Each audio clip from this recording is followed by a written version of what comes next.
to the sun with me, so I can show you something you've never seen. And both you and I shouldn't be too shy by letting go for once. Come and be free with me. We got to the end of summer in Michigan, and it was time to pack up and head to Montana to the sugar beet harvest, and then off to my brother-in-law's, Bubba's brother Bob, to his cattle ranch. And that's where we're going to take you now in this episode.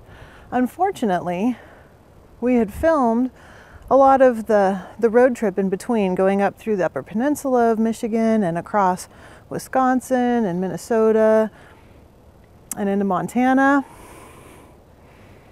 I don't know where any of that footage went. I was just digging through my laptop, my external hard drive, and I can't find it. It's gone. And so I apologize for that. I'm going to be a lot more careful about double checking when we download stuff. I usually will click into it and check and make sure all the footage is there. I'm sure I did, but I can't find any of it. So that said, we're going to go ahead and make a leap from Michigan to Montana.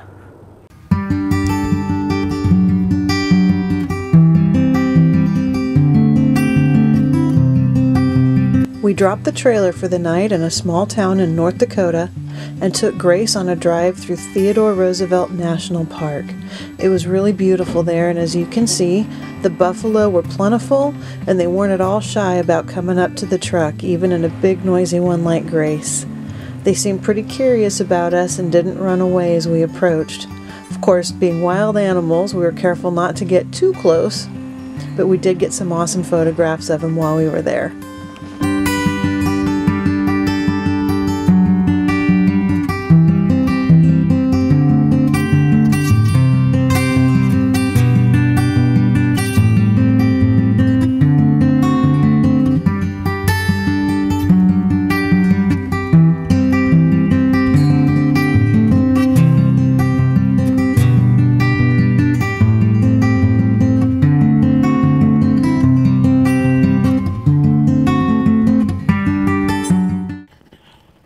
Once Bubba and I arrived in Montana, we got all set up and got ready for the sugar beet harvest. We were told that once it started, we'd be working 12-hour days, 7 days a week until the harvest was through, unless they had any weather days where they called off work because it was either too hot or too cold. We stayed in Sidney, Montana for a month. We ended up working a total of 16 days to bring the harvest in, and while we were there, we processed something like 33,000 acres of beets. Bubba and I ended up running the piling machine, and although we didn't get a ton of pictures, they told us no electronic devices were allowed on site. We did manage to sneak a couple and got a couple from a friendly truck driver who will remain anonymous. So hope you enjoy the photographs, and then we are going to do a longer work camping video. We wanted to get another full experience under our belt, so we'll have at least 3 completely different types of work camping experiences to talk about, and that'll be coming up pretty soon. Anyways, here's the beet harvest.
As soon as the harvest was over, we headed to Bubba's brother Bob's ranch, which was just a couple of hours away. As we were arriving, we crested a hill and were met with the sight of cows crossing the road. It turned out to be Bob's brother, his wife, and their youngest daughter, moving one of their herds of cattle from one pasture to another. We got settled in at the ranch, right next to the calf pen, and enjoyed some good family time that night. Bubba's brother's a brand inspector in the state of Montana, and so the next day he had a job to do. He had to inspect some cattle that had been sold and were being shipped at a ranch up north, almost on the Canadian border. So we went with him that day and got to watch him at work and got to watch the real cowboys at work. I'll tell you, this ain't Hollywood, that's for sure. But we got to watch the cowboys at work bringing in the cattle, and then he inspected them and they loaded them onto the cattle trucks. There were probably 6 or 7 bull racks that were there for the day, and not only was it a fun process to see, but also got to see one of the most beautiful old barns I think I've ever seen.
Dog's going, "You can drive around me."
After a long day shipping and brand inspecting, it was time to head back to Bob's ranch and feed the livestock.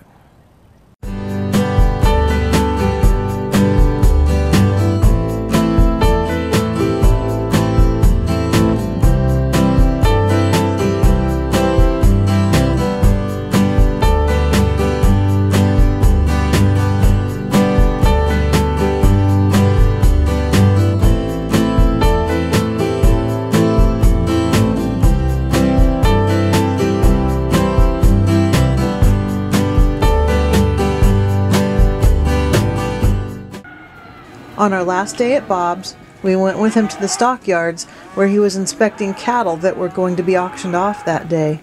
We watched the cattle arrive into the stockyard, and then we went inside to see some of the action.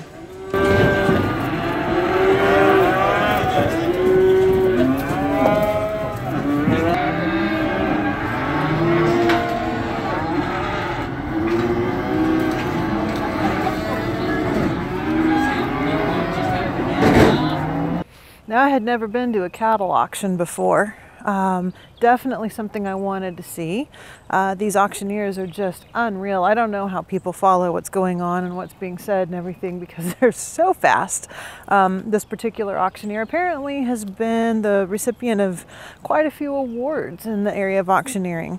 So we went in and grabbed a seat, and I made sure I sat perfectly still because the last thing I wanted was to accidentally go home with a cow.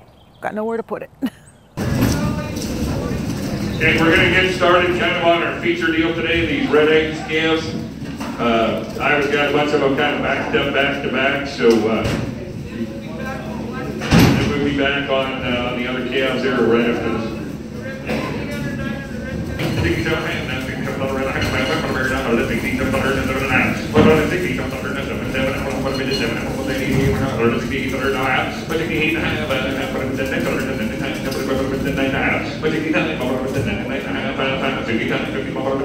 Give a quarter.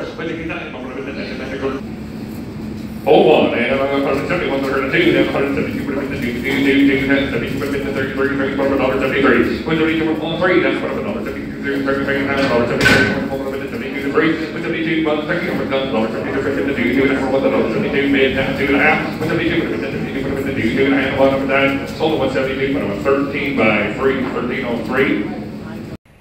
So after another full day of seeing how the cattle business runs, which has been really interesting, it was time to head back and have one more night with the family before we had to say goodbye and continue our journey out west.